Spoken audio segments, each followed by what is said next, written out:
Those of you who work as language translators/interpreters, or have in the past, what is the most awkward/uncomfortable conversation that you have had to convey?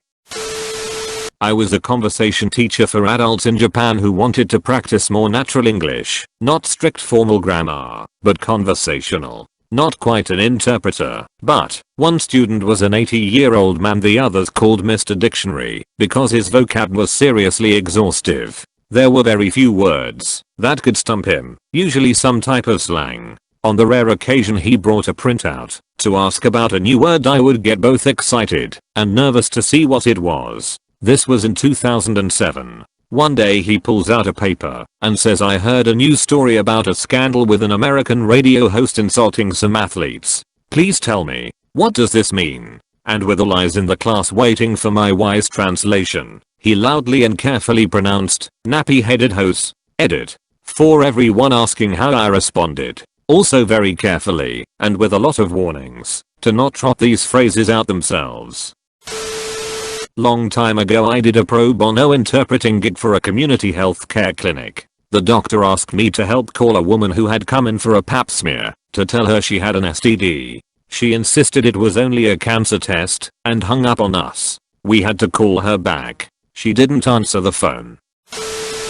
I work tech support and often have to use a language line. My favorites are Asian languages, and when people are pissed.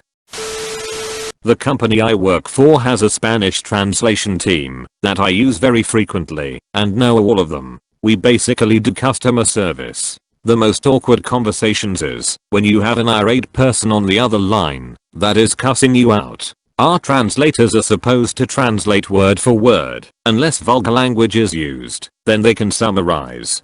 Basically what I hear is about a minute of someone screaming at me using multiple choice words that I can recognize as curse words. Then the translator translating, essentially they are not happy with your answer. It's awkward for everyone because the translator is basically getting yelled at and has nothing to do with anything other than he picked up that call, and I have to just sit there 4 minutes at a time listening to someone scream and a short 5-word translation. The customer usually catches on after the first tirade or two that there is no point and they should just calm down and be a decent human being and talk it out.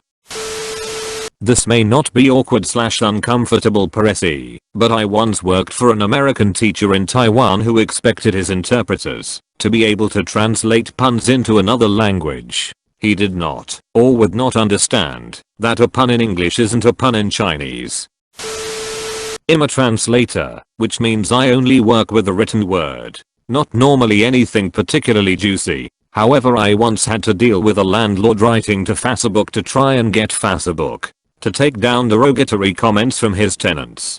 Basically, the landlord was accused of giving apartments to people who would sleep with him. So I had to translate a whole bunch of comments calling him a horndog, saying the whole tower block had been under his desk, etc. Someone called him the little version of Dominique Strauss-Kahn, which I thought was pretty hilarious. Edit. I actually did once have to interpret between a woman having a stroke and a first aider, not as a professional interpreter, just happened to be there and speak her language. I did okay at getting her info and keeping her calm waiting for the ambulance, but then the paramedics wanted me to tell her that she was probably having a stroke and I couldn't remember the word.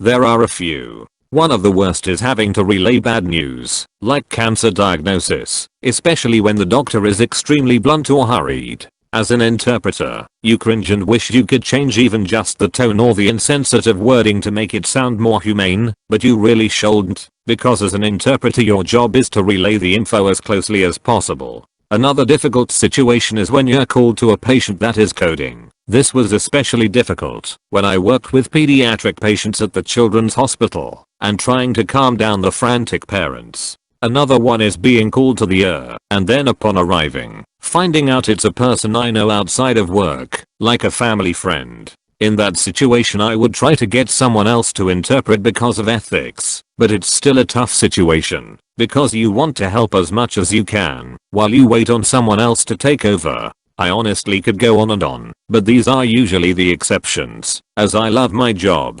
There's just some days that are more difficult than others.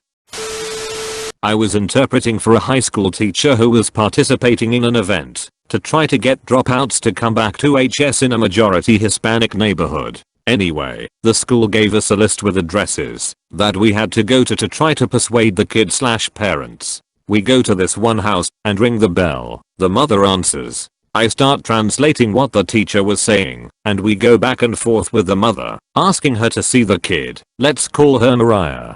The mom kept insisting we couldn't talk to Mariah, and the teacher kept giving the whole spiel about dropping out and to think of the future, etc. About 10 minutes into the conversation, the frustrated teacher wants me to ask the mother why on earth couldn't we talk to Mariah, to which the mother breaks down crying and says that she died a week before from a long illness. That's why she had dropped out. Ensues the worst and most awkward maybe 5 minutes of our lives, between apologies and condolences. Needless to say, we didn't go to any other house that day. BTW. The school turns out was aware of the kid's passing, but had forgotten to take her out of the list. SMTH. Similar to others, not an actual translator, but my parents spoke poor English when I was younger. When I was 12 they filed for bankruptcy and took me to the lawyer's office to translate for them. Having them go through and tell me everything they blew money on was extremely uncomfortable. Now as an adult they get offended when I don't want to take financial advice from them. I wasn't a translator, but I worked at a place that captioned telephone calls for customers who were hard of hearing. We only heard one side of the phone call, then basically repeated what we heard into our voice recognition software and then corrected it on the fly. Most of the conversation were boring as hell, old people talking to other old people, 50 people in a row calling in to vote for Dancing with the Stars. But ever so rarely you get a good one. Mine was what I'm assuming was a deaf young lady and her boyfriend, because the conversation very quickly turned from how are you doing to I wanted to tie you spread eagle on the bed and lick you all over. This continued for about 15 minutes, but the best part is all the cubicles around you hearing you loudly and very clearly speak, so the voice recognition doesn't F***K up. Graphic. Depraved sex acts, while they are trying not to lose their S***T laughing, and still keep up captioning an old lady's cookies recipe. My elderly parents spoke English very poorly, and I often translated for them. After my father passed away I took my mother to the Social Security office to take care of paperwork. One of the questions they asked was whether there were any other potential beneficiaries of my father's benefits, such as other children or ex-wives.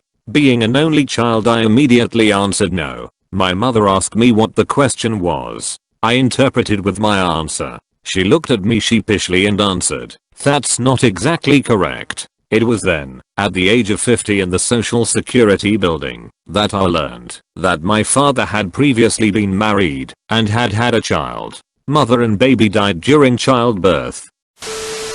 Not me, but a dear friend was a refugee when she came to the US fleeing the Bosnian genocide. She was brought into the translation/interpretation business out of necessity, assisting fellow refugees with communication throughout the process of being granted asylum, finding apartments, entering the workforce, etc. Over time she got all of her certifications, but just last year she up and switched careers, quit her job, and matriculated as a full-time MA student in a completely different field in a city 2 hours away, and she commutes every day. About a month ago she told me the real reason for this abrupt change in life trajectory. She'd been hired as a court interpreter for a fellow Bosniak refugee, one whom she'd known a long time, but whose story she wasn't familiar with. Anyway, this man had, during the genocide, been forced to violate his own young son. My friend was charged with listening to him regale his and his son's suffering before a judge, then translate it into English for all to hear. She said that usually, her policy when helping fellow refugees in a courtroom setting was be a chair. She avoided emotional involvement out of her own necessity, but this case was too much for her. She saw it through but immediately started hunting for a new job. My cousin is a sign language interpreter and he says a big problem he and his clients have is that people talk to him rather than the client. Even at really important things like doctor appointments, the doctor will spend ages asking my cousin where he learned BSL, while the deaf client just wants to get their medical issue looked at. It's against policy for my cousin to hold their own conversation with the doctor when he's working, as he's only there to help the client understand what people are saying. He and his clients find it really frustrating and rude. So basically, if you see someone with a sign language interpreter, you can literally just ignore the interpreter and everyone will prefer it that way, as they can just get on with their job. Also, one of his first ever clients saw his doctor was Indian and signed "Where's my curry?" That was pretty ***king awkward, especially when the doctor then asked what the sign meant. I've been on multiple medical trips to Mexico with my urologist father. Bringing translators that have little to no medical experience is incredibly difficult, and in the no one knows the different names for instruments differs between states/countries. I've sat in on multiple appointments and surgeries with translators, and by far the worst is when my dad makes the usually very religious translators talk about sexual health. In addition, oftentimes people only speak Mayan in this particular village, so there has to be a English to Spanish translator and a Spanish to Mayan translator. Okay, so my parents are divorced, and my dad is deaf. He's not the brightest fellow, so I sort of manage his medical stuff for him when his parents passed away. Now typically I'd book a sign language interpreter for medical appointments, so I can just take notes and ask questions, but this time I didn't bother. Figured I could just interpret. Now dad had a new girlfriend, and I had the joy of interpreting my father's struggles with erectile dysfunction. See, his new girlfriend, who was 10 years younger, was looking for more frequent performances than dad could muster. So we got in depth about how frequently was appropriate for a man in his late 50s, and then had to discuss the risks of erections going on too long with Viagra. Yeah, I always book an interpreter now, and no, I never did figure out the correct sign for erection. Not an actual translator, but my parents don't speak English, and I used to go with them to doctor appointments to translate. I was 14 and my mom was pregnant. The NP told me to ask them when was the last time they had sex, and then proceeded to tell me to translate sexual positions they could partake in while my mom was pregnant. I didn't want to tell my parents or translate anything, but she kept stressing that it was good for them. I don't think my parents understood me or wanted to understand what I was trying to tell them. I was a Spanish medical translator for a while, and there were some pretty bad ones, but one really stands out above the rest. I followed a nurse into a room where the patient was waiting. Now I know nothing about the patient, I'm only there to translate what the nurse says. So when the nurse says you're pregnant, I gave a huge smile and went Estasembarazada. DDDD. Patient stares in shock for a second and then bursts into tears. The nurse stammers a bit and then goes, "No bueno." The news we had to give was bad enough, but the fact that I thought it was supposed to be a happy announcement made it 10x more cringe. Not a translator, but I use their assistants all the time at the hospital. The worst was telling a family their loved one just died, then having to wait like 10 seconds for the interpreter to say it. Then the family is distraught and crying and asking questions, and you have to slowly interpret everything back and forth. I was interpreting for an elementary age deaf girl. She was having trouble understanding an issue at school and some of the other students started mocking her. I had to interpret their insults to her. I felt absolutely torn apart by that. Not the interpreter, and not deaf, but I attended a comedy performance that had a female interpreter on stage with the comedian. For context, the interpreter was provided by the university, and it was the comedian's first experience being interpreted. He decided to make jokes about the situation, including, at one point, wondering aloud how the word bra would be signed, and watching the interpreter for the answer. She got to the important word, and decided to fingerspell. I was highly amused. Not a translator, but my mom was a dispatcher for a translation agency for a while. Most awkward incident was when she had to explain to a woman why she couldn't get them an ASL translator over the phone. I live in Latvia, Eastern Europe. I was a guide/interpreter for a hockey team from Canada/us. Now, one of the guys decides that he needs his skates sharpened. So we look around the arena we are in, and we find the sharpening station, a small room with an old Russian granddad in it. So he gives him the skates. The old guy gets to work. When he gets them back, He looks them over and goes WTF, what was the guy even doing? So now he insists that he will use the station himself. This hurts the old Russian and he just plain refuses to allow it. So he offers money to the old Rusky. 100 local currency. 200. That would be 1/3 of the guy's monthly salary. Now, here comes the problem for me as an interpreter. There is no way to explain to the old Russian guy, yes, this guy is a millionaire. Yes, he doesn't think this is big money. Yes, that for just using the machine for 10 minutes. Honestly, impossible. I know the words and how to arrange them, but in no way I can do it so that the guy understands. So I got a pissed hockey dude waving his skates around one side and an old Rusky telling him to go sit on a dick. Not paraphrasing here. I couldn't piss anyone off. So, like a masterful pilot, I continuously switched from English. Yeah, he is an old Russian fart that knows no better. F***k him. Let's find a professional to Russian. Yeah, F***king Americans think they always know better. With these words I urged the skate guy out the room and left the old Rusky goblin to his own secrets and devices. Conflict averted. Sure, I did stop interpreting during their negotiations about who has F***KD Hoss mother, but I don't think they would have reached a consensus anyway.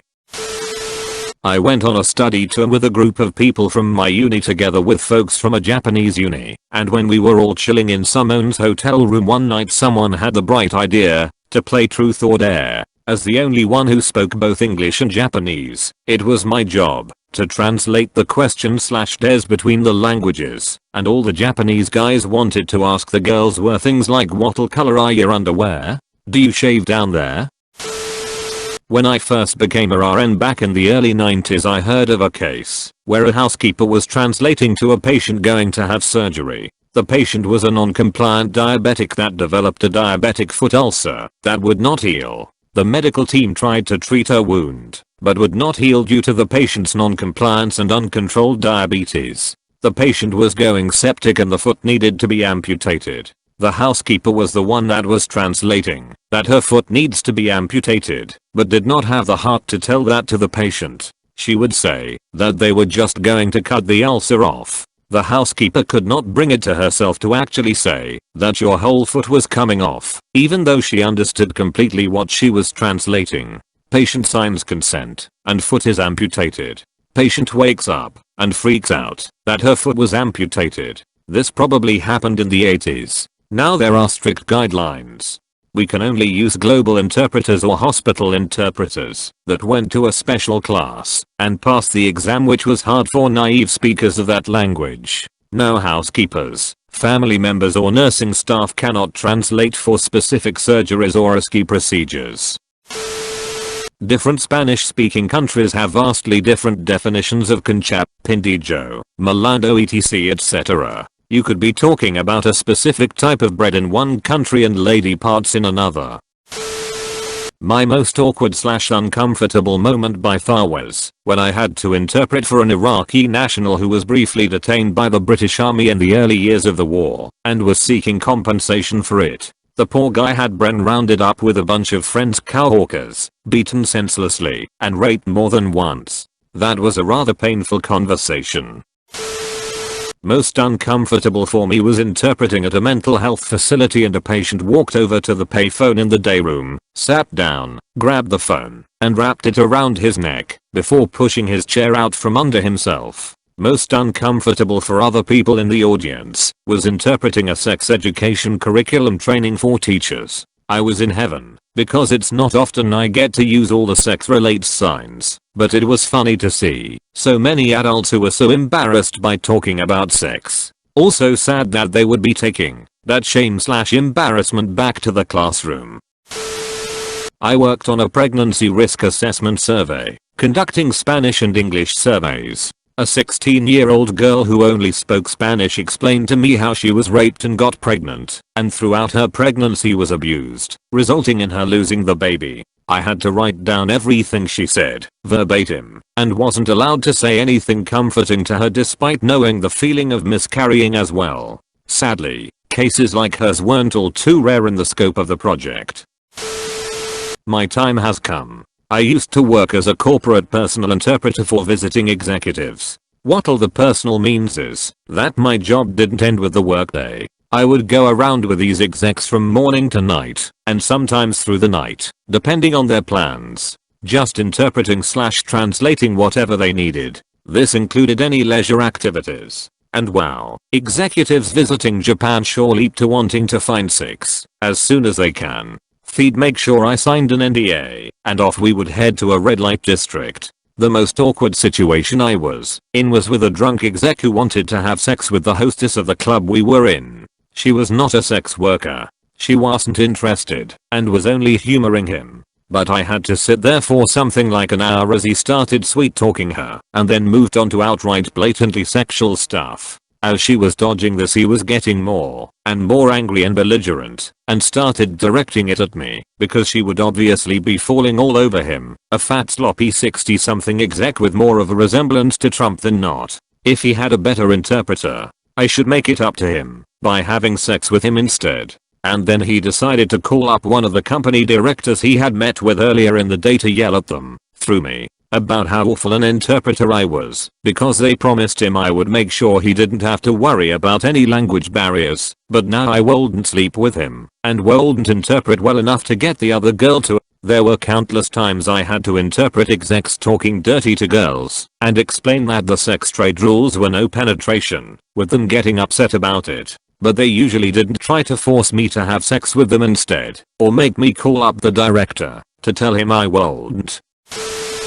Make sure to like and subscribe for more daily content. Thanks for watching.